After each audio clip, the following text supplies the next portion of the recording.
ආයුබෝවන් ආදරණීය දුවේ පුතේ 11 ශ්‍රේණිය කෘෂි හා ආහාර තාක්ෂණයේ විෂයට ඔබ සැම සාදරයෙන් පිළිගන්නවා. අද මම ඉගෙනුම් ක්‍රියාවලිය සිදු කරන්න යන මාතෘකාව මොකක්ද කියලා ඔයාලා දන්නවද? ඒ තමයි ආදරණීය දුවේ පුතේ 11 ශ්‍රේණිය ඔයාලගේ පළවෙනි පාඩම වන ශාක ප්‍රචාරණය කියන මාතෘකාව. ආදරණීය දුවේ පුතේ දැන් මේ ඔයාලගේ 11 ශ්‍රේණිය පළවෙනි පාඩම ගත්තොත් එහෙම පළවෙනි පාඩම ඇවිල්ලා පළවෙනි නිපුණතා මට්ටම තමයි ශාක ප්‍රචාරණය. ඒ ශාක ප්‍රචාරණය කියන නිපුණතාවය පුතේ නිපුණතා මට්ටම් වලට බෙදෙනවා. එක එක නිපුණතා මට්ටම තමයි ලිංගික ප්‍රචාරණය. ඊට පස්සේ එක නිපුණතා මට්ටම තමයි අලිංගික ප්‍රචාරණය. අද මම ඉගෙනුම් ක්‍රියාවලිය සිදු කරන්නේ ඔයාලගේ එක නිපුණතා මට්ටම වන ලිංගික ප්‍රචාරණය කියන කොටස. ඒකේ අනු නිපුණතා මට්ටම් වලට බෙදෙනවා එක බීජ ප්‍රෝහණය, එක බීජ සුප්තතාවය, එක සිටුවීම සඳහා යෝග්‍ය බීජ. ඊළඟට එක නිපුණතා මට්ටම වන අලිංගික ප්‍රචාරණය කියන නිපුණතා මට්ටම බෙදෙනවා අනු නිපුණතා මට්ටම් වලට එක ස්වභාවික වර්ධක ප්‍රචාරණ ව්‍යුහ මගින් ශාක ප්‍රචාරණය, එක ශිල්පීය ක්‍රම මගින් ශාක ප්‍රචාරණය, එක බද්ධ කිරීම මගින් ශාක ප්‍රචාරණය. මගේම ආදරණීය දුවේ පුතේ ලිංගික ප්‍රචාරණය කියන මාතෘකාව ගත්තොත් එහෙම බීජ ප්‍රෝහණය, බීජ සුප්තතාවය, සිටුවීම සඳහා යෝග්‍ය බීජ කියන නිපුණතා මට්ටම් ටික අයිති වෙනවා එක නිපුණතා මට්ටමට. එක අනු නිපුණතා මට්ටම බීජ ප්‍රෝහණය, එක අනු නිපුණතා මට්ටම බීජ සුප්තතාවය, එක අනු නිපුණතා මට්ටම තමයි සිටුවීම සඳහා යෝග්‍ය බීජ. එක නිපුණතා මට්ටම ගැන තමයි අද මම සාකච්ඡා කරන්න බලාපොරොත්තු වෙන්නේ. හරි. දැන් මේ රූප සටහන් දෙක නිරීක්ෂණය කරන්න මගේ ආදරණීය දුවල පුතාලා ටික. දැන් ඔයාලට මෙතන පේනවා බීජයකින් ක්‍රමක්‍රමයෙන් වර්ධනය වෙලා නව පැලයක් හටගෙන තියෙනවා. නේ? බීජ පරෝහණ ආකාර තියෙනවනේ. බීජ පරෝහණය වෙලා තමයි මෙතන තියෙන්නේ. ක්‍රමක්‍රමයෙන් පැලේ ශාලන පේනවා. ඊට පස්සේ වතුර දාලා ඊට පස්සේ ඒ වීදුරු බෝතලයට දඩු කැබලි දාලා මුල් අද්දවලා තියෙනවා. පේනවා. ඊට පස්සේ ඒක මේ මුල් අද්දවට පස්සේ ඒක පෝච්චියක සිටවලා තියෙන ආකාරය නිරීක්ෂණය වෙනවා. ඊට පස්සේ මෙතන පේනවා අක්කපාන ශාක පත්‍රය. ඒකෙන් නව ශාක හටගෙන තියෙනවා. ඒ කියන්නේ ස්වභාවික තම වර්ගය බෝ කරගෙන තියෙනවා. පේනවා නේද? ඊට පස්සේ මෙතන රූප සටහන වලට පේනවා පුෂ්පයක් තියෙනවා. පුෂ්පයක් ගත්තොත් එහෙම ආදරණීය දුවේ පුතේ ජායාංගී කොටසක් තියෙනවා, පූමාංගී කොටසක් තියෙනවා. ජායාංගී කොටස තමයි කලංකය, කීලය, ඩිම්බකෝෂය. ඩිම්බකෝෂ ඩිම්බසෛල නිෂ්පාදනය වෙනවා. පූමාංගී නැත්නම් පිරිමි කොටසෙන් පරාගධානය සහ සූත්‍රිකා අයිති වෙනවා. එතකොට මේකෙදී පරාගණය කියන ක්‍රියාවලියක් සිද්ධ වෙනවා. ස්වපරාගණය, පරපරාගණය කියලා පරාගණ ක්‍රම තියෙනවා.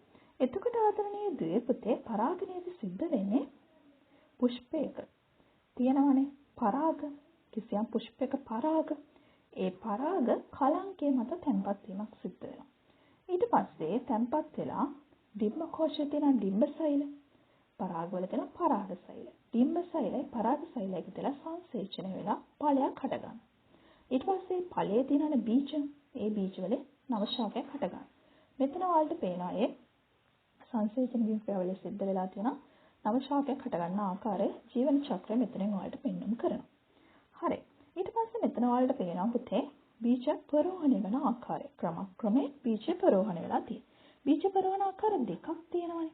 මේ අපිබවම බීජ පරෝහණය සහ අතෝබවම බීජ පරෝහණය කියලා බීජ පරෝහණ ආකාර දෙකක් තියෙනවා. මෙතන ඔයාලට පේනවා අපිබවම බීජ පරෝහණයක් තමයි සිද්ධ වෙලා තියෙන්නේ. ඒ කියන්නේ බීජාදරේ බීජෝපරියට වඩා වේගයෙන් වර්ධනය වෙනවා. ඒ කියන්නේ බීජපත්‍ර පොළවෙන් ඉහළට එසවිලා තියෙනවා. පේනවනේ. ඊට පස්සේ අදෝබවම කියලා කියන්නේ බීජෝපරිය බීජාදරයට වඩා වේගයෙන් වර්ධනය වෙනවා. එතකොට පොළොව මට්ටමින් පහළ තමයි පුතේ බීජාංකුරේ වර්ධනය වෙමින් ඉහළට එසවෙන්නේ.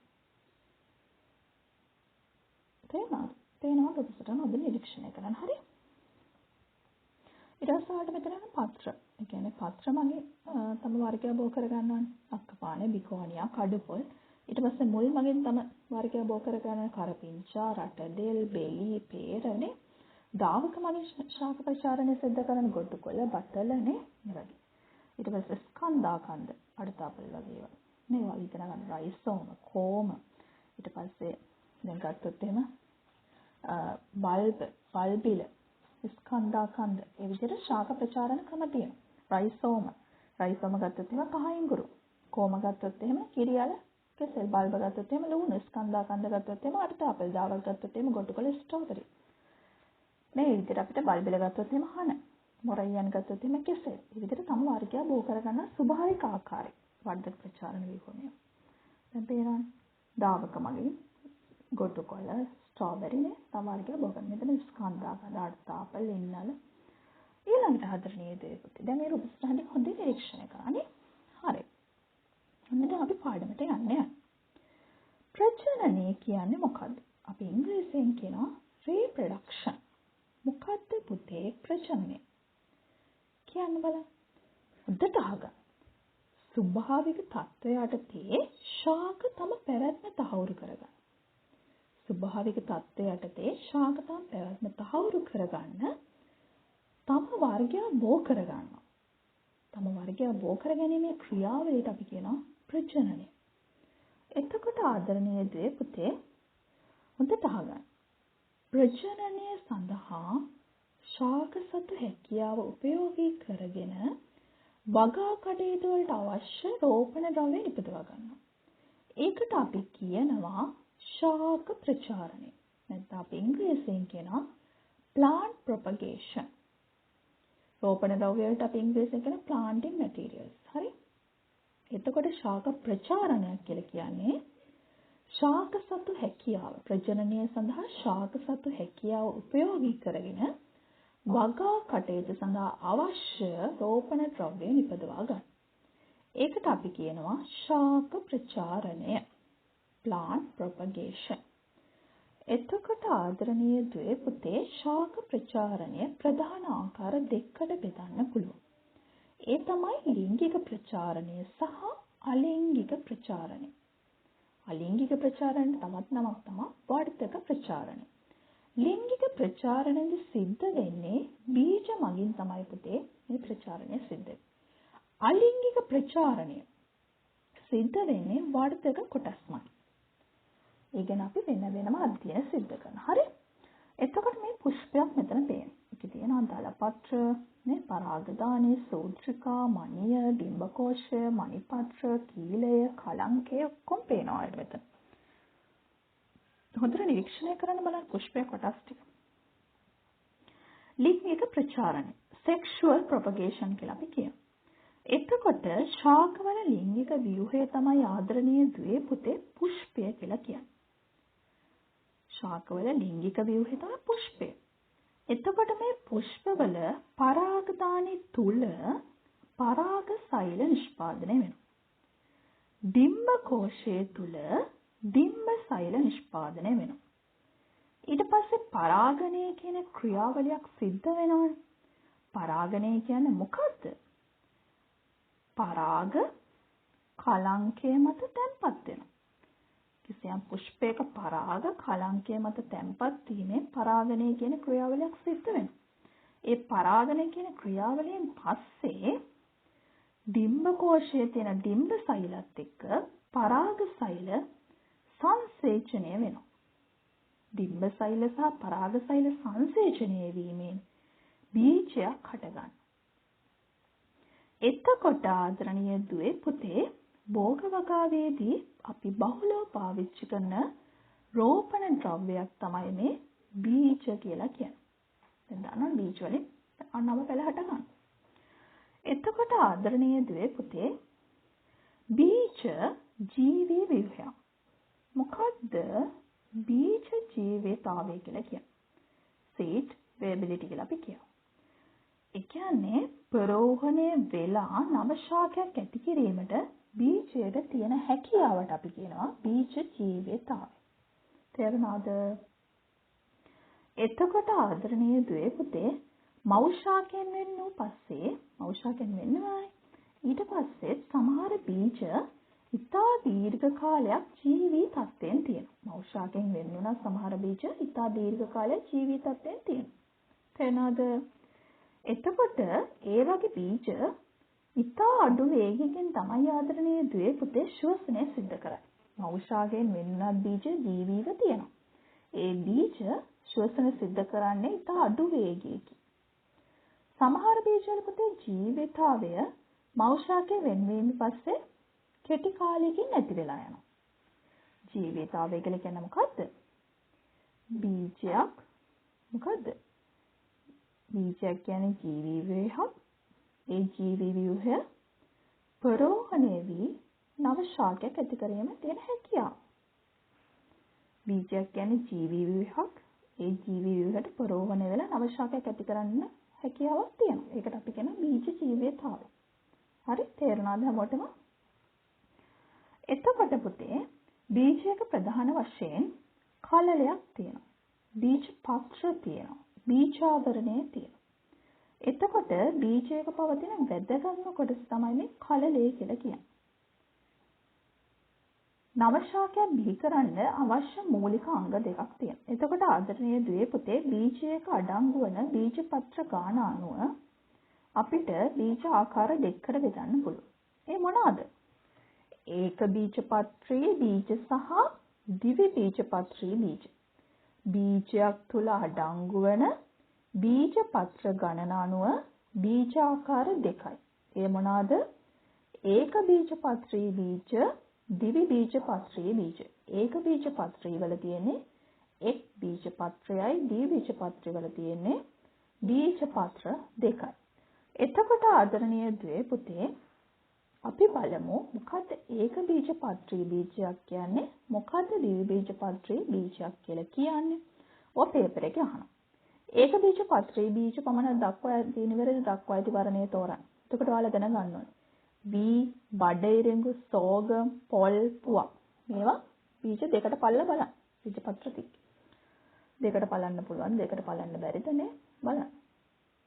එතකොට ඔයාලට ඒකේ අභ්‍යන්තර කොටස් ටික හඳුනා ගන්න පුළුවන්. දැන් බෝංචි බීජයක් වගේ දෙකට බලලා බලන්න. එතකොට ඔයාලට පේනවා බීජපත්‍ර දෙකක් තියෙනවා. දැන් සමහර බීජ තියෙන ඒවා දෙකට බලන්න බෑ. නේ? කියන්නේ බීජපත්‍ර එකයි තියෙන්නේ. දැන් එක බීජපත්‍රයක් ගත්තොත් වී, බඩේරිඟු, සෝගම්.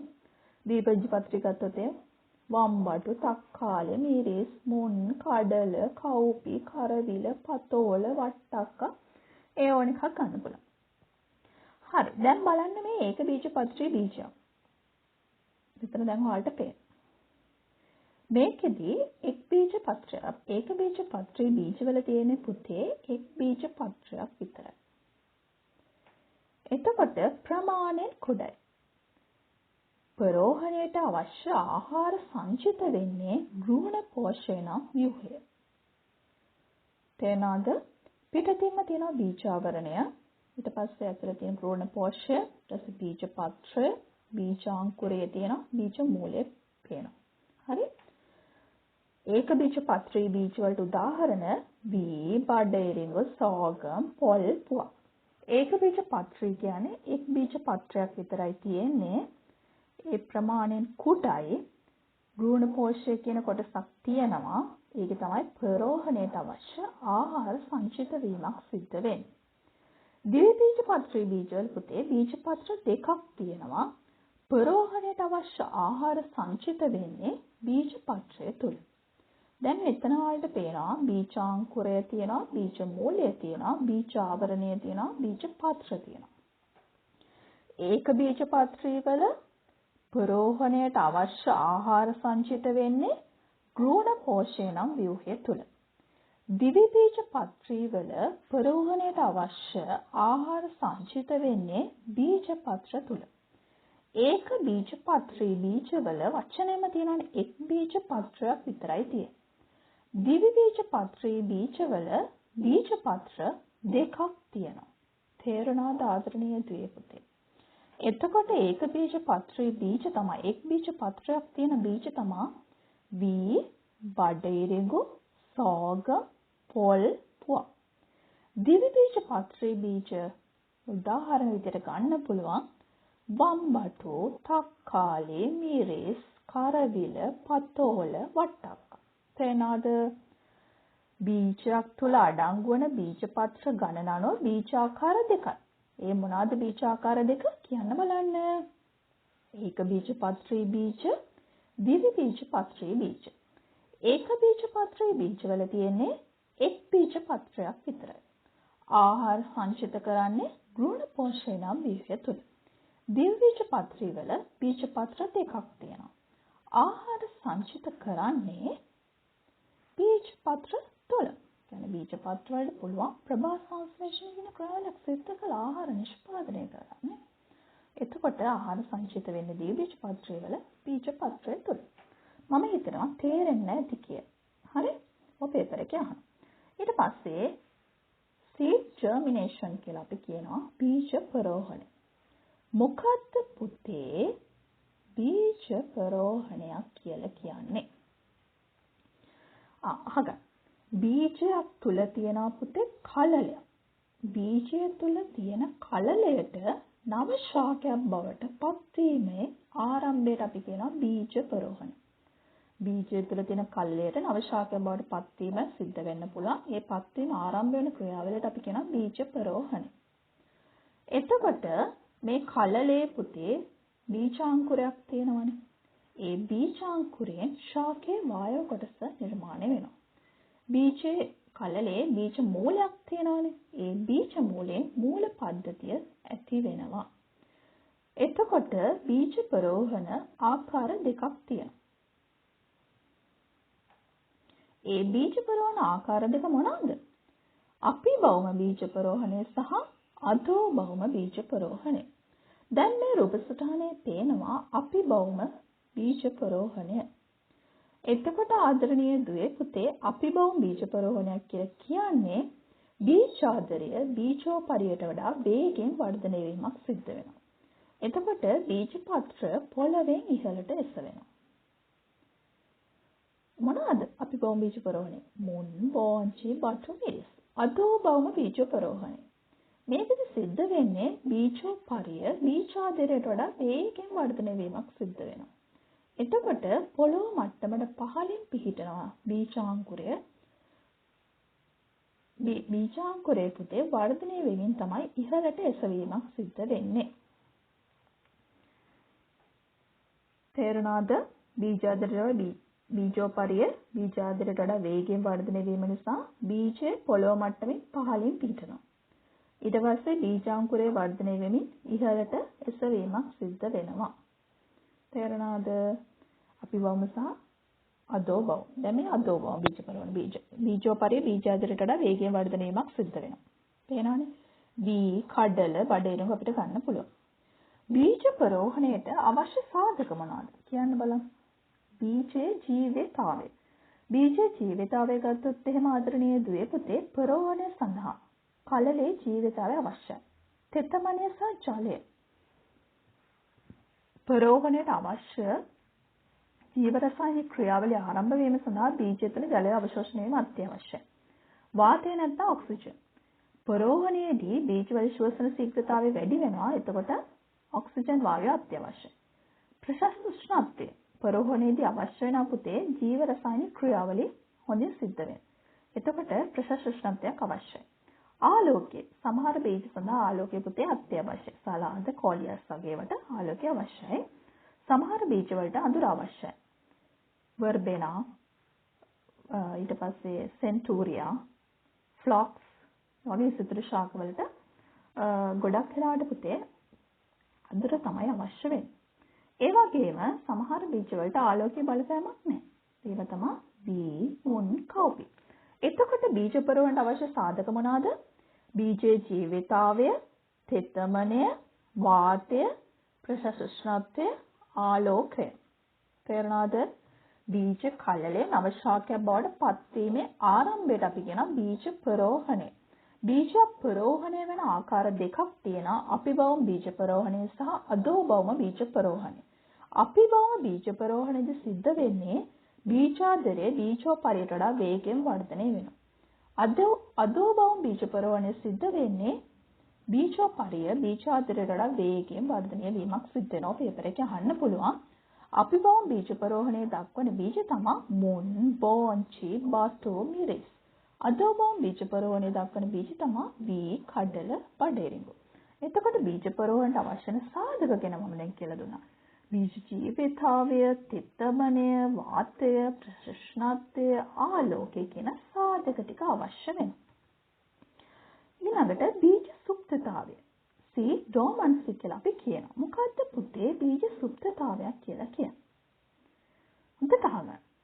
දැන් ජීවි බීජයකට උනත් පුතේ පරෝහණයට අවශ්‍ය සාධක ලබා දුන්නත් ඒ බීජ පරෝහණය වෙන්නේ නැහැ. ඒකට අපි කියනවා බීජ සුප්තතාවය නැත්නම් බීජ අක්‍රියතාවය. ඒ කියන්නේ බීජ පරෝහණය වීම සඳහා අවශ්‍ය සාධක ප්‍රශස්තව ලබා දුන්නත් ඒ බීජ පරෝහණය වීමක් සිද්ධ වෙන්නේ නැහැ. ඒකට අපි කියනවා බීජ සුප්තතාවය. එතකොට ආදරණීය දුවේ පුතේ දැන් සුප්ත බීජ කියලා අපි මේ බීජ හඳුන්වනවා. බීජ සුප්තතාවය නැත්නම් බීජ අක්‍රියතාවය නැත්නම් ඉංග්‍රීසියෙන් කියනවා seed dormancy. මොකද්ද බීජ සුප්තතාවය කියලා කියන්නේ? කිසියම් බීජයක් පරෝහණය වීම සඳහා අවශ්‍ය සාධක ප්‍රශස්තව ලබා දුන්නත් ඒ බීජය පරෝහණය නොවී පැවතීමට අපි කියනවා බීජ සුප්තතාවය නැත්නම් බීජ අක්‍රියතාවය. හරි? තේරුණාද හැමෝටම? ඊළඟට ආදරණීය දුවේ පුතේ. බීජ සුප්තතාවය ඇති වෙන්න හේතු මොනවාද? අපි දැන් ඒ ගැන බලමු ගිහිල්ලා නේ.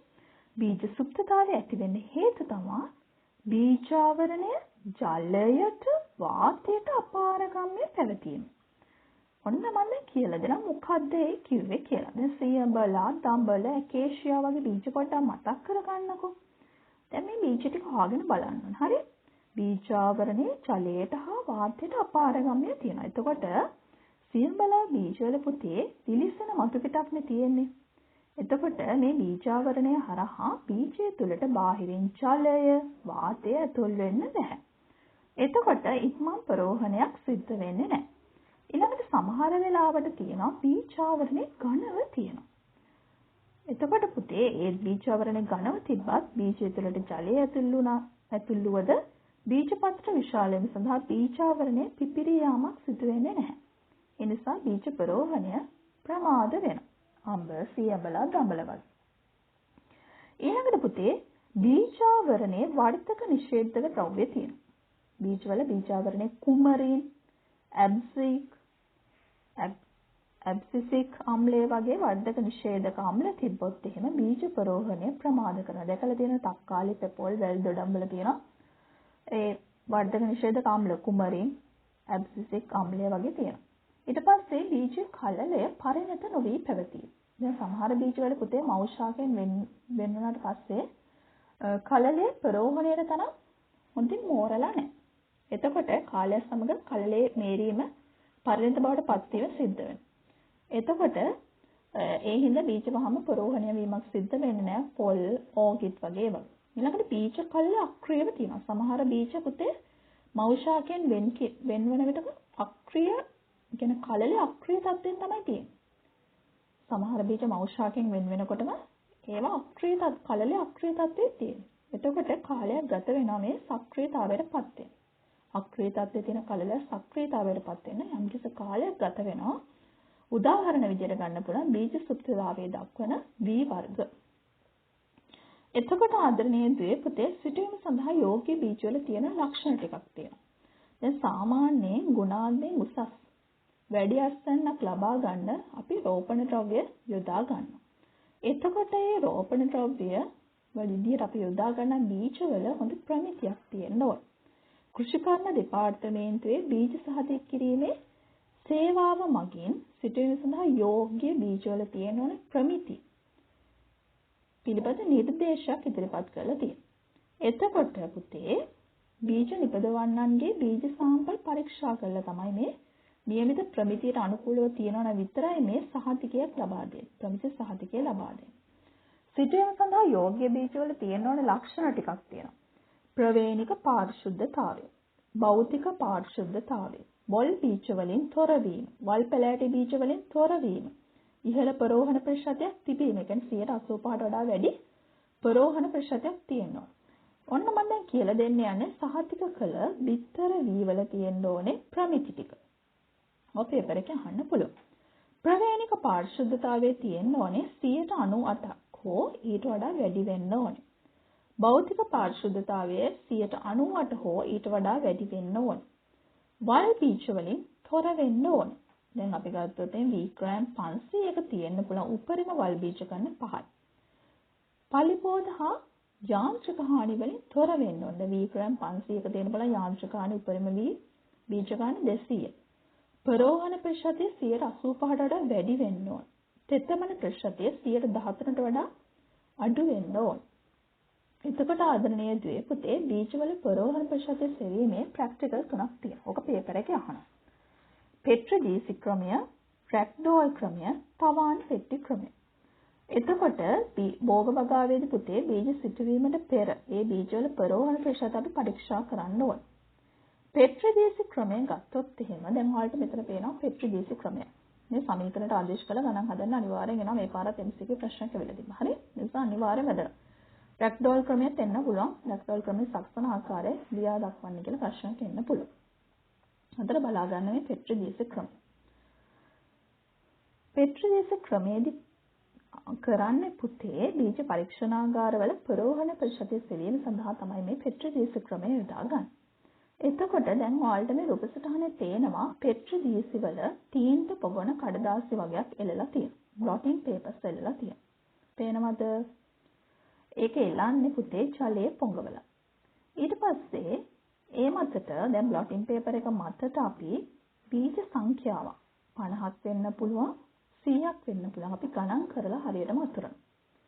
ඊට පස්සේ මේ පෙට්‍රඩීසියේ තියෙන වහන අවශ්‍ය වුණොත් ජලය යොදන්න පුළුවන් දින 3-4කට පස්සේ පරෝහණය වෙලා තියෙන බීජ සංඛ්‍යාව අපි ගණනය කරගන්න. පරෝහණ ප්‍රතිශතය සමානයි පරෝහණය වූ බීජ සංඛ්‍යාව බෙදීම පරීක්ෂණයට යොදාගත් බීජ සංඛ්‍යාව වැඩි කිරීම 100. දැන් අපි හිතමුකෝ බීජ පරෝහණ ප්‍රතිශතය සමානයි අපි පරීක්ෂණයට යොදාගත් මුළු බීජ සංඛ්‍යාව 100යි. ඒකෙන් පරෝහණය වූ බීජ සංඛ්‍යාව අපි හිතමුකෝ 50යි. නේ? 50යි කියලා කියනවා. එතකොට මේක කරන්නේ මොකද්ද? 50 බෙදීම 100 වැඩි කිරීම 100. එතකොට උත්තරේ 100ට 50යි. තේරුණාද? දැන් පේපර් එකේ ප්‍රශ්නයක් එනවා. ඔන්න මෙහෙම හදන්න. පරීක්ෂණයට යොදා පෙට්‍රඩීසි ක්‍රමයට බීජ සාම්පලයක පරෝහණ ප්‍රතිශතය සෙවීම සඳහා පරීක්ෂණයට යොදාගත් මුළු බීජ සංඛ්‍යාව 100ක් වේ. එම මුළු බීජ සංඛ්‍යාව 100න් දවස් 2-3කට පසුව පරෝහණය වී ඇති බීජ සංඛ්‍යාව 50ක් වේ. එම බීජ නියදියේ පරෝහණ ප්‍රතිශතය ගණනය කරන්න කියලා එනවා. එතකොට පරෝහණ ප්‍රතිශතය සමානයි සමීකරණ ලිව්වා පරෝහණය වූ බීජ සංඛ්‍යාව බෙදීම පරීක්ෂණයට යොදාගත් බීජ සංඛ්‍යාව වැඩි කිරීම 100. 50 බෙදීම 100 වැඩි කිරීම 100. එතකොට උත්තරේ එනවා 100ට 50යි. පරෝහණ ප්‍රතිශතය 100ට 50යි. ඇයි? පරීක්ෂණයට යොදාගත් බීජ සංඛ්‍යාව 100යි. ඒ බීජ 100න් 50යි පරෝහණය වෙලා තියෙන්නේ. ඊට පස්සේ වැඩි කරනවා 100. එතකොට 100ට 50ක් තමයි උත්තරේ එන්නේ. තේරුණාද? හරි. ඔය වගේ ගණනය කිරීම එන්න පුළුවන් පේපර් එකේ. හරි. ඊට පස්සේ රැග්ඩෝල් ක්‍රමය. දැන් මෙතන ඔයාලට පේනවා A. රෙදි කැබැල්ල මත බීජ තැන්පත් කරන ආකාරය පේනවා. B. කෝටුවට රෙදි කැබැල්ල ඔතනවා. C. ඔතා ගැට ගැසූ පසු රැග්ඩෝලය. ඊට පස්සේ D. රැග්ඩෝලය ජලයේ ගිල්වා තියෙන ආකාරය. දැන් ඔය රූප සටහන් ටික පේනවා නේද? හරි. මම දැන් කියලා දෙන්න යන රැග්ඩෝල් ක්‍රමය කොහොමද කරන්නේ කියලා. හොඳට අහගෙන ඉන්න. හරි. දැන් පුතේ මේ පරීක්ෂණාගාරවලදී විතරක් නෙවෙයි ප්‍රැක්ටිකල් කරන්නේ. හැම එක්කෙනාටම ගොවීන්ට පරීක්ෂණාගාරවලට යන්න බැහැනේ. දැන් ගොවීන්ට නිවසේ වුණත් මේ රැග්ඩෝල් ක්‍රමය සිද්ධ කරගන්න පුළුවන්. දැන් ඔයාලා අද කරන්න ඕන. පසුවැඩක් විදිහට රැග්ඩෝල් ක්‍රමය ප්‍රැක්ටිකල් එක කරන්න. ගෙදර ඉඳලා කරන්න පුළුවන්. ඕන කෙනෙකුට පුළුවන්. හරි. ඒකට අපි ගන්නේ සෙන්ටිමීටර 20 කපු රෙදි කැබැල්ලක් ගන්න. ඊළඟට ඒක අපි හොඳට ජලයෙන් තෙත් කරගන්න. ජලයෙන් තෙත් කරලා දිග අරිනවා. දිග ඇරලා මේසයක් මත අපි එලා ගන්න. ඊළඟට රෙදි කැබැල්ලේ කෙළවර තියෙනවනේ. එක කෙළවරක සෙන්ටිමීටර් 25ක් දිග කෝටුවක් තබනවා. තේරෙනවද? තියලි ඉවරලා පරීක්ෂණයට ලක් කරන බීජ සංඛ්‍යාව අපි හිතමුකෝ 100ක් කියලා. ඒ බීජ 100 රෙදි කැබැල්ල මත පේලියට බීජ 10 බැගින් තියාගෙන යනවා. පේනවනේ තියෙන ආකාරය. කෙළවරේම කෝටුව තියෙන සෙන්ටිමීටර් 25 කෝටුව තියලා ඉවරලා අපි බීජ 100ක් න 10 පේලි ටිකක් අපි තියාගෙන යනවා.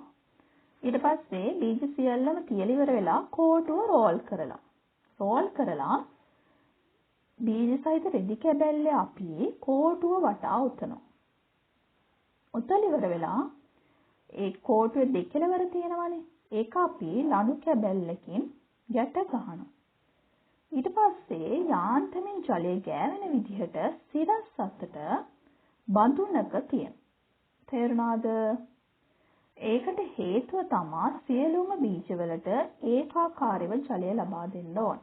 දිනකට දෙවරක් රෙදි කැබැල්ල සහිත කෝටුව අපි උඩ යට මාරු කරනවා. ඊළඟට දින 3කට 5කට පස්සේ පුතේ රෙදි කැබැල්ල ලිහනවා. ලිහලා ඉවර වෙලා අපරෝහණය වූ බීජ ගණන අපි ගණන් කරගෙන අපි සමීකරණයට ආදේශ කරලා ප්‍රෝහණ ප්‍රතිශතය ගණනය කරනවා. පරීක්ෂණයට යොදාගත් මුළු බීජ සංඛ්‍යාව 100යි. ඒකෙන් ප්‍රෝහණය වූ බීජ සංඛ්‍යාව 50යි නම් ඒ වැඩි කරනවා 100. 100ට කොච්චරද කියලා බලන්න. 100 ප්‍රතිශතයක් විදියට ඊට පස්සේ කොච්චර ප්‍රමාණයක්ද කියලා පැලවිලා තියෙන ගාන අපිට සමීකරණ ආදේශ කරලා හොයාගන්න පුළුවන්. හරි මම හිතනවා තේරෙන්නේ නැති කියලා. ඊළඟට මම කියලා දෙන්න යන්නේ බීජ ප්‍රතිකාරයක් කියන්නේ මොකක්ද කියලා. මොකක්ද පුතේ බීජ ප්‍රතිකාරයක් කියලා කියන වචනයෙන්ම තියෙනවා බීජ ප්‍රතිකාරය. සාර්ථක වගාවක් ලබා ගන්න අපි බීජ සිටුවීමට පෙර බීජවලට සිදු කරන සියලුම ක්‍රියාකාරකම් වලට තමයි අපි ආදරණීය දේ පුතේ කියන්නේ බීජ ප්‍රතිකාරයක් කියලා. තේරුණාද? එතකොට බීජ ප්‍රතිකාර ක්‍රම තියෙනවා. බීජ ප්‍රතිකාර කිරීමේ අරමුණු තියෙනවා. ඒ අරමුණු වලට අදාළ ක්‍රම තියෙනවා. තේරුණාද? දැන් ඔයාලට මේ වගුව පේන. මට කියන්න බලන්න බීජ ප්‍රතිකාර ක්‍රම මොනවාද? ඊට කලින් කියන්නකො බීජ ප්‍රතිකාර කිරීමේ අරමුණු මොනවාද කියලා. සුප්තතාවය ඉවත් කරන්න පුළුවන්. සුප්තතාවය ඉවත් කරන්න පුළුවන්. සුප්තතාවය ඉවත් කිරීමට අදාළ ක්‍රම ටිකක් තියෙනවා. මේව ගැන අපි වෙනම කතා කරමු. ඊළඟ අරමුණ ගොල් බීජ ඉවත් කිරීම. ඊළඟ අරමුණ රෝග වැළැක්වීම. ඊළඟ අරමුණ කෘමි හානි වැළැක්වීම. ඊළඟ අරමුණ වායුගෝලයේ නයිට්‍රජන් තිර කරන බැක්ටීරියා රයිසෝබියම් වගේ. මේ කට්ටිය රණල් ශාක මූල ගැටටි වල ජීවත් වෙන්නේ. මේ කට්ටියට පුළුවන් මොනවාද? සිටිවිට පිට බීජවල රයිසෝබියම් කියන බැක්ටීරියා අපි මාධ්‍ය අඩංගු මාධ්‍යයක අපි තවරනවා. එතකොට ඒක මේ ආමුගොලණය කියන ක්‍රියාවලියක් සිදු කරන්න පුළුවන් නේ. එතකොට වැපිරීම පහසු කරන්න පුළුවන්. බීජ ප්‍රතිකාරය කියලා කියන්නේ සාර්ථක වගාවක් ලබා ගැනීම සඳහා බීජ සිටුවීමට පෙර ඒ බීජ වලට කරන සියලුම ක්‍රියාකාරකම් වලට අපි කියනවා බීජ ප්‍රතිකාරය. බීජ ප්‍රතිකාර ක්‍රම තියෙනවා. බීජ සුප්තතාවය ඉවත් කරන්න පුළුවන්. ඊට පස්සේ බීජ ප්‍රතිකාර කිරීමේ අරමුණු තියෙනවා. බීජ සුප්තතාවය ඉවත් කරන්න පුළුවන්, බොල් බීජ ඉවත් කරන්න පුළුවන්, රෝග වළක්වන්න පුළුවන්, කෘමි හානි වළක්වන්න පුළුවන්, වායුගෝලයේ නයිට්‍රජන් තිර කරන බැක්ටීරියා හඳුන්වලා දෙන්න පුළුවන්, වැපිරීම පහසු කරන්න පුළුවන්. එතකොට ආදරණීය ද්වේ පුතේ බීජ සුප්තතාවය ඉවත් කිරීමේ ක්‍රම තියෙනවා. දැන් ඝන බීජාවරණයක් තියෙනවා අපිට ඝන බීජාවරණය ඉවත් කරන්න පුළුවන්. උදාහරණ තමයි අඹ. ඊට පස්සේ බීජ සුප්තතාවය ඉවත් කරන් දිලිසෙන බීජ. බීජාවරණ තියෙන දිලිසෙන බීජාවරණ අපිට පුළුවන් වැඩි කඩදාසියකින් සෝර අපාරගම්මේ බව ඉවත් කරන්න. සීමලා වගේ වගේ. ජලය පොගවන්න පුළුවන්. කඩල, කව්පි, මුන් වී. ඊට පස්සේ තනක සල්ෆියුරික් H2SO4 HNO3 තනක නයිට්‍රික් අම්ල වල බීජ ගිල්ලලා තියලා බීජාවරණය තුනී කරන්න පුළුවන්. දඹල වගේ වල. ඊට පස්සේ බීජාවරණය මද වශයෙන් පිලිස්සීමක් සිදු කරන්න පුළුවන්. තේක, ලුණු මිදල්ල වල. ඊට පස්සේ ජලයෙන් සෝදලා බීජාවරණයේ තියෙන නිෂේධක ද්‍රව්‍ය ඉවත් කරන්න පුළුවන්. දැන් උදාහරණ විදිහට ගත්තොත් එහෙම පැපොල්, තක්කාලි, වැල් දොඩම් වගේ නිෂේධකට ඉවත් කරන්න පුළුවන්. ඊට පස්සේ උණුසුම් සෙල්සියස් අංශක 45 50 වගේ ජලයේ දාලා ටික වෙලා තියන්න පුළුවන් ඇකේෂියා ඇහැල වගේ. ඊට පස්සේ පුතේ බොල් බීජ ඉවත් කරන්න පුළුවන්. පිරිසුදු ජලයේ හරි 10% සාන්ද්‍ර ලුණු ද්‍රාවණයක හරි ගිල්ලලා පාවෙන බීජ අපිට ඉවත් කරන්න පුළුවන්. උදාහරණ විදිහට බී. ඊට පස්සේ රෝග වළක්වන්න පුළුවන් දිරේනාශක සමග මිශ්‍ර කිරීමක් සිදු කරන්න පුළුවන් එළවලු බීජ වගේ. කෘමි හානි වළක්ව ගන්න කෘමිනාශක සමග මිශ්‍ර කරන්න පුළුවන් එළවලු බීජ. ඊට පස්සේ වායුගෝලයේ නයිට්‍රජන් තිර කරන බැක්ටීරියා වර්ග හඳුන්වලා දෙන්න පුළුවන් මාධ්‍යයට. සිටුවීමට පෙර අපිට බීජ වලට රයිසෝබියම් බැක්ටීරියා අඩංගු මාධ්‍යයක තවරන්න පුළුවන්. දැන් උදාහරණයක් විදිහට ගත්තොත් එහෙම රනිල ශාකවල මූලික යටිතිවල ඉන්නවා රයිසෝබියම් කියන බැක්ටීරියා. එතකොට රයිසෝබියම් කියන බැක්ටීරියාට පුළුවන් වායුගෝලයේ තියෙන නයිට්‍රජන් ශාකය ලබා ගන්න පුළුවන් තත්ත්වයටපත් කරන්න. ඒක ඉතා වැදගත්. අපිට එතකොට බාහිරින් නයිට්‍රජන් අඩංගු පොහොර වර්ග ඇමෝනියම් සල්ෆේට් යූරියා වගේ පොහොර වර්ග යොදන්න අවශ්‍යතාවයක් නැහැ.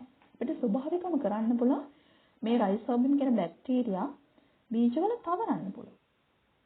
අඩංගු මාධ්‍යයක අපි බීජ තවරන්න පුළුවන්. එතකොට මේ සෝයා කව්පි වගේ තැවරීමක් සිදු කරොත් මේ රයිසෝබියම් බැක්ටීරියා නිශාක මූලගැටි තෙල් වර්ධනය වෙලා මොකද වෙන්නේ? වායුගෝලයේ තියෙන නයිට්‍රජන් ශාකය ලබා ගන්න පුළුවන් තත්ත්වයටපත් කරනවා. නයිට්‍රජන් තිර කිරීමක් සිදු කරනවා. ඊට පස්සේ වැපිරීම පහසු කරන්න පුළුවන්. වැලි මිශ්‍ර කරලා වපුරන්න පුළුවන් තම්පලා වගේ ඒවා. ඊට පස්සේ ගොම දියර නැටි දියර සමග මිශ්‍ර කරලා වියලා වපුරන්න පුළුවන් කපු වගේ බීජ. ඒ කුඩා බීජ තියෙනවා අපිට පුළුවන් මේ විදිහට. හරි? එතකොට මම දැන් කියලා දෙනවා. බීජ ප්‍රතිකාරයක් කියලා කියන්නේ සාර්ථක වගාවක් ලබා ගන්න බීජ සිටුවීමට පෙර බීජවලට සිදු කරන සියලුම ක්‍රියාකාරකම් වලට අපි කියනවා බීජ ප්‍රතිකාරය.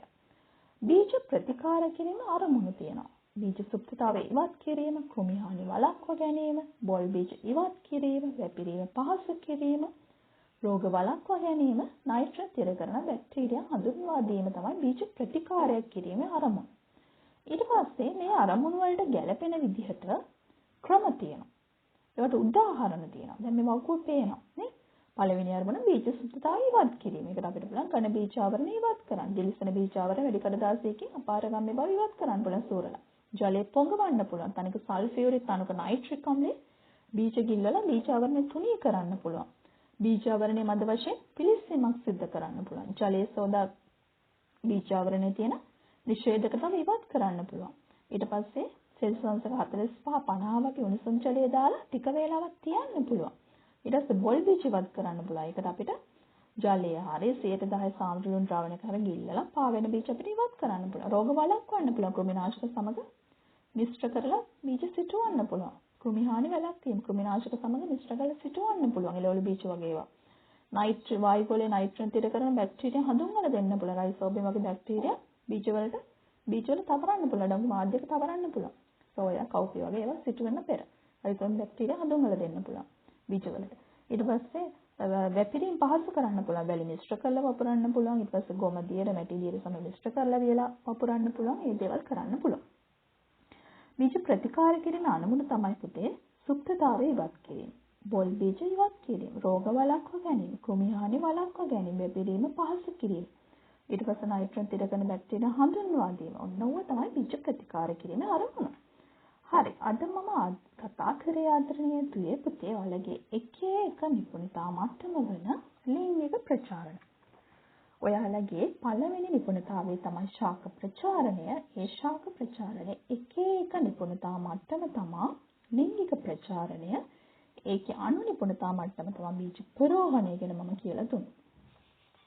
බීජ ප්‍රෝහණය ගැන කියලා දුන්නා. ඊට පස්සේ මොකද බීජ ප්‍රෝහණය කියන්නේ බීජය තුළ තියෙන කලලේ නව ශාකයක් බවට පත් වීමේ ආරම්භයට අපි කියන බීජ ප්‍රෝහණය. බීජ ප්‍රෝහණ ආකාර දෙකක් තියෙනවා. අපිභෞම ප්‍රෝහණය සහ අධෝභෞම ප්‍රෝහණය. අපිභෞම ප්‍රෝහණය කියන්නේ බීජ ආධාරයේ බීජෝපරයට වඩා වේගයෙන් වර්ධනය වෙනවා.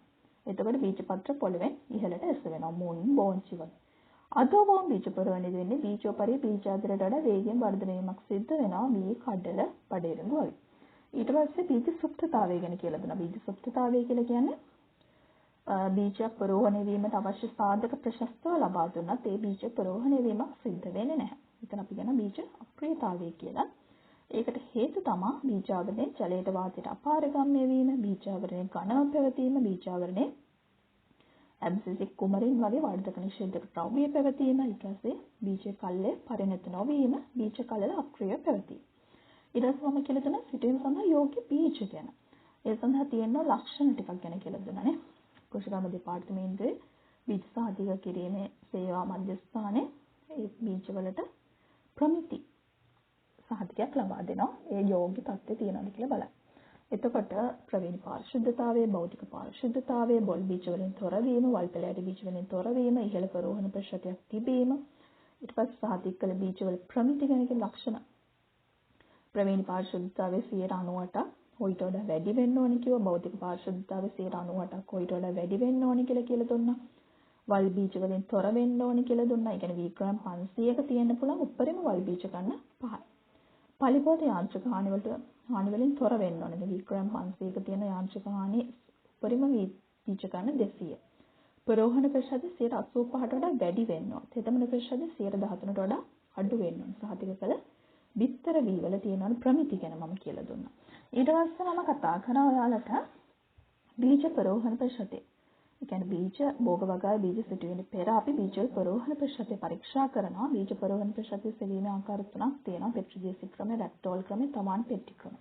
තමාන් පෙට්ටි ක්‍රමයේදී කරන්න පුතේ බීජ දැන් හිතමුකෝ බීජ ටිකක් අරගෙන අපි මොකක් හරි බඳුනකට පස් පුරවල ඉවරලා ඒකේ හිටවනවා. දැන් හිතමුකෝ මුං ඇට කියලා.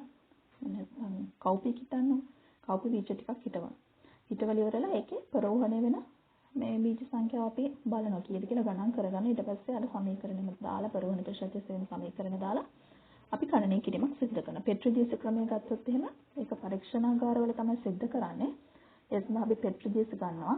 ඒ පෙට්‍රිජේසි වල තෙත් කරපු බ්ලොටින් පේපර්ස් දාලා ඉවරලා ඒකට බීජ 50ක් හරි දාලා ඉවරලා ඒක වහලා තියෙනවා. ඊට පස්සේ දවස් 3-4කට පස්සේ පරෝහණ වෙලා තියෙන බීජ සංඛ්‍යාව අපි ගණනය කිරීමක් සිදු කරනවා. බීජ පරෝහණ ප්‍රතිශතය සෙවීමේ සමීකරණය ආදේශ කරලා පරෝහණ ප්‍රතිශතය සමානයි පරෝහණය වූ බීජ සංඛ්‍යාව බෙදීම පරීක්ෂණයට යොදාගත් බීජ සංඛ්‍යාව වැඩි කිරීම 100. මේක අනිවාර්යෙන් පේපර් එකේ අහන ප්‍රශ්නයක් හරි. ඊළඟ රැක්ඩෝල් ක්‍රමය ගැන මම කියලා දුන්නා. රැක්ඩෝල් ක්‍රමය කරන්න පුළුවන් පරීක්ෂණාගාරවල සිද්ධ කරන්න අවශ්‍ය නැහැ. ගොවීන්ට සිද්ධ කරන්න පුළුවන්. මේකට අවශ්‍ය වෙන්නේ සෙන්ටිමීටර් 20 ප්‍රමාණය කපුරෙදි කැවැල්ල. ඒක අපි තෙත් කරගන්නවා. තෙත් කරලා අපි මේසයක දිගහරිනවා. දිගහැරලා සෙන්ටිමීටර් 25ක් දිග කෝටුවක් අරගෙන කෙළවරෙන් තියෙන නමා ගන්න. ඊට පස්සේ දැන් අපි බීජ 100ක් ගත්තා නම් අපි 10 පේලි වලට තියා ගන්නවා. ඊට පස්සේ අපි ඒක රෝල් කරනවා. රෝල් කරලා බීජ ඉහළ වෙන්නේ නැති වෙන්න අපි රෝලක් ආකාරයට සකස් කරලා දෙපැත්තෙන් අපි ගැට ගහ ගන්නවා ලණුවකින්. ඊට පස්සේ අපි ජල බඳුනක තියලා සිරස් අතට පැති දෙක අපි උඩු දින දෙකකට වරක් අපි කෝටු උඩයට මාරු කිරීම සිද්ධ කරනවා. ඊට පස්සේ දින 3ක් හරි 5ක් හරි ගියාට පස්සේ දින 3-5ක් අපි ගන්නෙ දින 3ක් වෙන්න පුළුවන් දින 5ක් වෙන්න පුළුවන්. පස්සේ අපි රෙදි කැබැල් ලියලා පරෝහණය වූ බීජ සංඛ්‍යාව ගණන් කරගන්න. ඊළඟට අපි මේකට පරෝහණ ප්‍රතිශතය සෙවීමේ සමීකරණය යොදලා ආදේශ කරගන්නවා. පරෝහණ ප්‍රතිශතය සමානයි පරෝහණය වූ බීජ සංඛ්‍යාව බෙදීම පරීක්ෂණයට යොදාගත් බීජ සංඛ්‍යාව වැඩි කිරීම C. සමීකරණයට ආදේශ කළා අපි පරෝහණ ප්‍රතිශතය ගණනය කිරීමක් සිදු කරගන්න. ඊළඟට මම කියලා දුන්නා බීජ ප්‍රතිකාරයක් කියන්නේ මොකක්ද කියලා. මොකක්ද පුතේ බීජ ප්‍රතිකාරයක් කියලා කියන්නේ? බීජ ප්‍රතිකාරයක් කියලා කියන්නේ සාර්ථක වගාවක් සඳහා බීජ සිටුවීමට පෙර එම බීජ වලට කරන සියලුම ක්‍රියාකාරකම් පේපර් එකේ අහන්න පුළුවන්. බීජ ප්‍රතිකාර කිරීමේ අරමුණු ගැන කියලා දුන්න සුප්තතාවය ඉවත් කිරීම, කෘමි හානි වළක්වා ගැනීම, බොල් බීජ ඉවත් කිරීම, වැපිරීම පහසු කිරීම, රෝග වළක්වා ගැනීම, නයිට්‍රජන් තිර කරන බැක්ටීරියා හඳුන්වා දීම. එතකොට ආදරණීය දුවේ පුතේ බීජ සුප්තතාවයේ ඉවත් කිරීමේ අරමුණක්නේ. ඒ සුප්තතාවය ඉවත් කිරීම අපි කරන්න පුළුවන් ක්‍රම තියෙනවා. ඒක තමයි ඝන බීජාවරණ ඉවත් කිරීම. අඹ වගේ. බෝවලට පුළුවන්. දිලිසෙන බීජාවරණයක් තියෙනවා නම් වැලි කඩදාසියෙන් අපිට සූරලා අපාරගම්‍ය බව ඉවත් කරන්න පුළුවන්. සියඹලා වගේ. ජලය පොඟවන්න පුළුවන්. කඩල, කව්පි, මුන්වී වගේ. ඊට පස්සේ තනක සල්ෆියුරික්, තනක නයිට්‍රික් අම්ල වල බීජ කිල්ලලා තියන්න පුළුවන්. බීජාවරණ තුනී කරන දඹල වගේ. ඊට පස්සේ බීජාවරණය පුතේ මන්ද වශයෙන් පිළිස්සීමක් සිදු කරන්න පුළුවන්. තේක්ක වගේ බෝවල බීජවලට. ඊට පස්සේ ජලය සෝදා බීජාවරණ ඇති නිෂේධක ද්‍රව්‍ය ඉවත් කරන්න පුළුවන්. නැත්නම් අපිට ගෝණියකින් වගේ මේ තුනී කරලා අපිට ඉවත් කරන්න පුළුවන්. පියදලා දාන්න පුළුවන්. පෙපොල් තක්කාලි වැල් දොඩම් මේ වගේ තියෙන ඇබ්සෙසික් කුමරින් කියන වර්ධක නිෂේධක ආම්ල ඒවා අපි ඉවත් කරගන්නවා. ඊට පස්සේ අපිට ඒක මේ බීජ හොඳට පැල කරගන්න පුළුවන්. ඊට පස්සේ උණුසුම් සෙල්සියස් අංශක 45 50 වගේ ජලය දාලා ටික වේලාවක් තියනවා. ඒකේෂය හැල වගේ. ඊළඟට බොල් පිචි ඉවත් කරනවා. බොල් පිචි ඉවත් කරන උදාහරණ වී පිරිසුදු ජලයේ 10% සාන්ද්‍ර ලුණු ද්‍රාවණයෙන් ගිලලා පාවෙන බීජ ඉවත් කරන. රෝග වළක්ව ගන්න දිලීනාශක සමග මිශ්‍ර කරන. එළවලු බීජ. කෘමි හානි වළක්ව ගන්න කෘමිනාශක සමග මිශ්‍ර කරන එළවලු බීජ. ඊට පස්සේ වායුගෝලයේ නයිට්‍රජන් තිර කරන බැක්ටීරියා වලට හඳුන්වලා දෙනවා. ඉගෙන සිටුවෙන්න පෙර අපිට පුළුවන් බීජ වල රයිසෝබියම් කියන බැක්ටීරියා මාධ්‍ය තවරන. අඩංගු මාධ්‍යක තවරන්න පුළුවන් සෝයා බෝංචි කව්පියනේ රණිල කුලී ශාක වල. ඊට පස්සේ එපිඩීම් පාස් කරන අපිට උනා වැලි මිශ්‍ර කරලා වපුරන්න සම්පලා වල.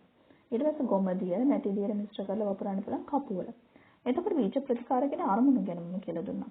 බීජ ප්‍රතිකාර කිරීම අරමුණ තමයි සුප්තතාවය. ඉවත් කිරීම, බොල් බීජ ඉවත් කිරීම, රෝග වළක්ව ගැනීම, කෘමි හානි වළක්ව ගැනීම, වැපිරීම පහස කිරීම, නයිට්‍රජන් තිර කරන බැක්ටීරියා හඳුන්වා දීම සිදු කරන්න පුළුවන්. ඊට පස්සේ පොඩි අධ්‍යයනයක් තියෙනවා. මේ එකේ බලන්න චුට්ටක්. මේ ප්‍රශ්න ටික කොහොම ලියන්න උත්තර මම දැන් මේක සාකච්ඡා කරනවා. පළවෙනි ප්‍රශ්න. බීජ ජීවිතාවයේ අනු කුමක්ද? කියන්න බලන්න මොකද්ද දැන් පාඩමේ හිටියන අහගෙන හිටියන කියන්න පුළුවන්. බීජ ජීවිතාවයේ අනු කුමක්ද? මොකද්ද උත්තර? බීජ කියලා කියන්නේ ජීවි විවර. එතකොට පරෝහණය වී නව ශාකයක් ඇති කිරීමට බීජයට ඇති හැකියාවට අපි කියනවා බීජ ජීවිතාවය කියලා. හරි? දෙවෙනි ප්‍රශ්නය.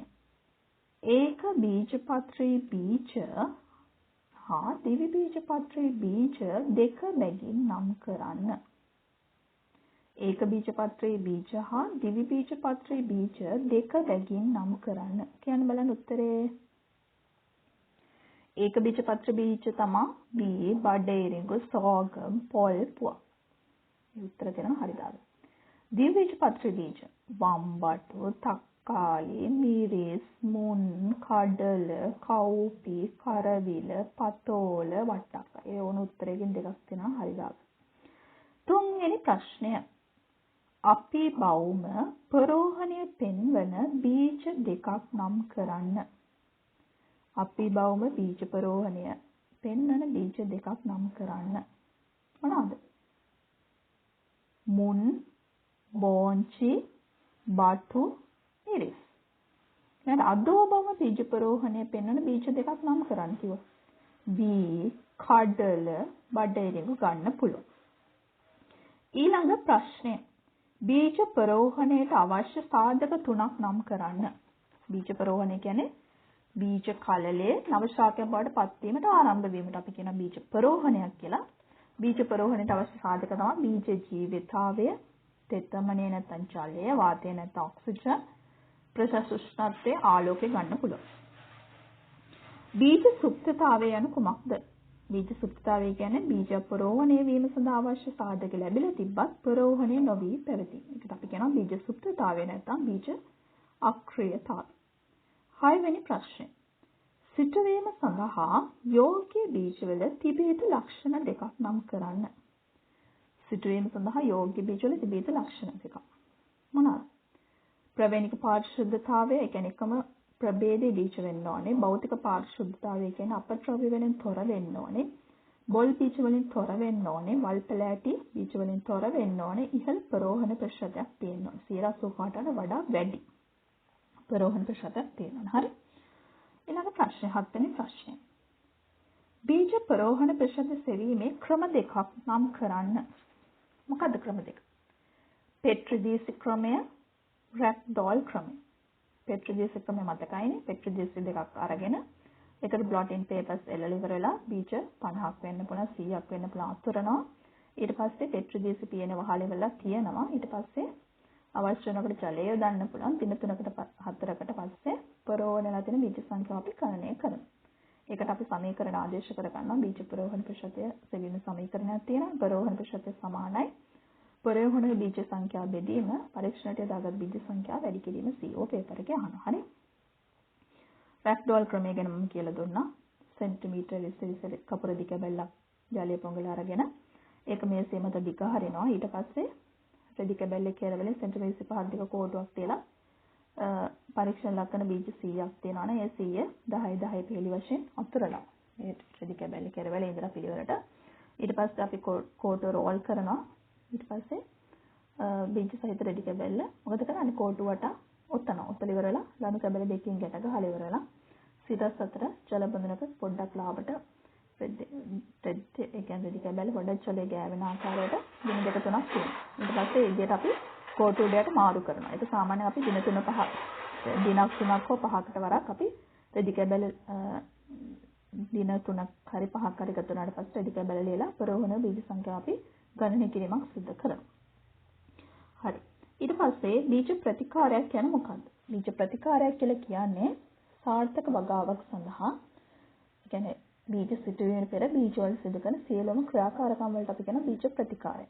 එතකොට පුතේ බීජ ප්‍රතිකාරකම් දෙකක් නම් කරන්න කියලා තියෙනවා. එතකොට සුප්තතාව ඉවත් කරන්න පුළුවන්, බොල් බීජ ඉවත් කරන්න පුළුවන්, රෝග වළක්ව ගන්න පුළුවන්, කෘමි හානි වළක්ව ගන්න පුළුවන්, වැපිරීම පාස කරන්න පුළුවන්, නයිට්‍රජන් තිර කරන බැක්ටීරියා වර්ග හඳුන්වලා දෙන්න පුළුවන්. ඒක තමයි බීජ ප්‍රතිකාර බීජ ප්‍රතිකාර ක්‍රම දෙකක් කියන්නේ. එතකොට බීජ ප්‍රතිකාර ක්‍රම වල අරමුණු ලියන්න පළවෙනි එක ගත්තොත් එහේ බීජ සුප්තාව ඉවත් කිරීම. බීජ සුප්තාව ඉවත් කිරීම ගත්තොත් එහේ මේකේ ක්‍රම දෙකක් තමයි ඝන බීජාවරණ ඉවත් කිරීම. දිලිස්සන බීජාවරණ වැලිකඩ දාසයෙන් සූර අපාරගාමී ද්‍රව්‍ය ඉවත් කිරීම. දෙවෙනි එක ගත්තොත් එහේ අරමුණ තමයි වායු ගෝලයේ නයිට්‍රජන් තිර කරන බැක්ටීරියා හඳුන්වලා දීම. ක්‍රමය තමයි සිටුවෙන පෙර සෝයා, කව්පි වගේ රනිල කුලේ ශාකවලට අපිට පුළුවන් රයිසෝබියම් කියන බැක්ටීරියා අඩංගු මාධ්‍යයක තවරන්නේ බීජ. සිටුවෙන පෙර බීජ මේ රයිසෝබියම් බැක්ටීරියා අඩංගු මාධ්‍යයක තවරලා සිටවන්න පුළුවන් ශේෂ්ත්‍රය. මේක තමයි බීජ ප්‍රතිකාර කිරීමේ අරමුණ සහ ක්‍රම දෙකම ලියන්න. හරි? අරමුණක් ලියලා අරමුණ අදාළ ක්‍රමය ලියන්න. විතර ලියන්න. ඊට පස්සේ බොල් බීජ ඉවත් කරන්න බලලා ඒකට වඩන්න පුළුවන්. කරන ක්‍රමය තමයි පිරිසිදු ජලය හෝ 10% සාන්ද්‍ර ලුණු ද්‍රාවණය ගිල්ලලා පාවෙන බීජ ඉවත් කරන්න. උදාහරණයක් ලියන්න එතන V කියලා. එතකොට පාඩම් කරන්න ඕන තවර ලේසි. ඊළඟට බීජ ප්‍රතිකාර කිරීමේ අරමුණු 5. අරමුණු ගත්තොත් එහෙම සුප්තතාව ඉවත් කරන්න පුළුවන්, කෘමි හානි වළක්ව ගන්න පුළුවන්, බොල් බීජ ඉවත් කරන්න පුළුවන්, වැපිරීම පාස කරන්න පුළුවන්, රෝග වළක්ව ගන්න පුළුවන්, නයිට්‍රජන් තිර කරන බැක්ටීරියා හඳුන්වලා දෙන්න පුළුවන්. හරි. මම හිතනවා ඔයාලට අද පාඩම හොඳට තේරෙන්නේ නැති කියලා. එතකොට පස්සේ වැඩක් දීලා තියෙනවා. පස්සේ වැඩ තමයි බීජ පරෝහණ ප්‍රතිශතය සෙවීමට රැක්ඩෝල් ක්‍රමයට සිද්ධ කරන ආකාරය ප්‍රායෝගික ක්‍රියාකාරකම් සිද්ධ කර රැක්ඩෝල් එකක් හදන්න ඕන. බීජ පරෝහණ ප්‍රතිශතය සෙවීමට රැක්ඩෝල් ක්‍රමය සිදු කරන ආකාරය ගැන මම දැන් කියලා දුන්නා. ඒ ක්‍රමයට අනුකූලව ඒ ප්‍රැක්ටිකල් එක ගෙදරදලා කරන්න ප්‍රායෝගික ක්‍රියාකාරකම් ඊට පස්සේ පරෝහණ ප්‍රතිශතය සෙවීමේ සමීකරණට ආදේශ කළා බීජ පරෝහණ ප්‍රතිශතය ගණනය කිරීම සිද්ධ කරන්න. රැක්ඩෝල් ක්‍රමයට බීජ පරෝහණ ප්‍රතිශතය සෙවීමේ ප්‍රායෝගික ක්‍රියාකාරකම් කරන්න ඕනේ. ඒක තමයි පස්සේ වැඩ. හරි? හරි. ස්තුතියි. මම හිතනවා අද කරපු ඔයාලගේ 11 ශ්‍රේණියේ පළවෙනි පාඩම වන ශාක ප්‍රචාරණය කියන පාඩමේ අද මම කතා කරේ එක එක නිපුණතා මට්ටම ලිංගික ප්‍රචාරණය ගැන. ඊළඟ දවසේ මම කතා කරනවා අලිංගික ප්‍රචාරණය ගැන. ඒ පාඩමත් සමග හමු වෙමු. එතෙක් ඔබට සුබ දවසක්. නැවතත් අපි පාඩමක් සමග හමු වෙමු.